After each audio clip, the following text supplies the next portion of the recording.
bangsa, berkhidmat untuk umat dalam keberagaman, bersatu padu bergerak dan berkarya wujudkan negeri yang damai. Kementerian Agama Republik Indonesia ikhlas beramal jadi semboyan, layani umat membangun bangsa. Ikhlas beramal jadi semboyan, layani umat membangun bangsa.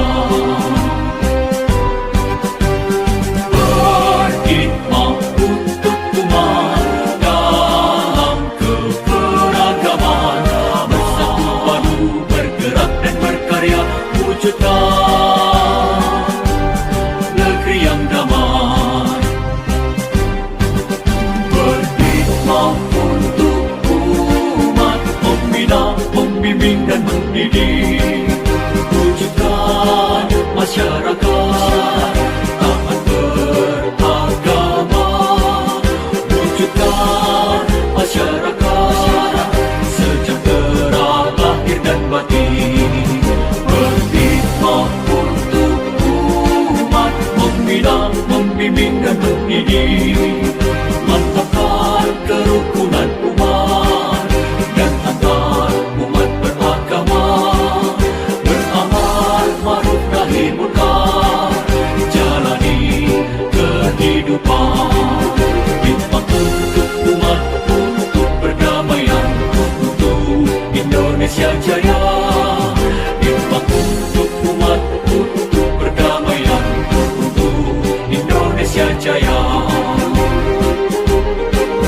Berkhidmat untuk umat, membina, membimbing dan mendidik, wujudkan masyarakat taat beragama, wujudkan masyarakat sejahtera lahir dan batin. Berkhidmat untuk umat, membina, membimbing dan mendidik, mantapkan kerukunan umat dan antar umat beragama, beramal ma'ruf nahi munkar, jalani kehidupan. Khidmat untuk umat, untuk perdamaian, untuk Indonesia Jaya. Khidmat untuk umat, untuk perdamaian, untuk Indonesia Jaya.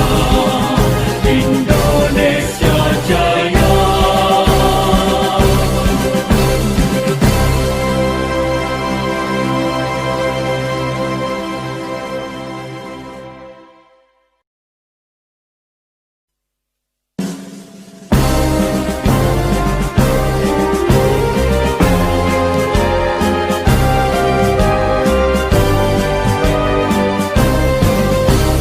Kementerian Agama Republik Indonesia ikhlas beramal jadi semboyan, layani umat membangun bangsa.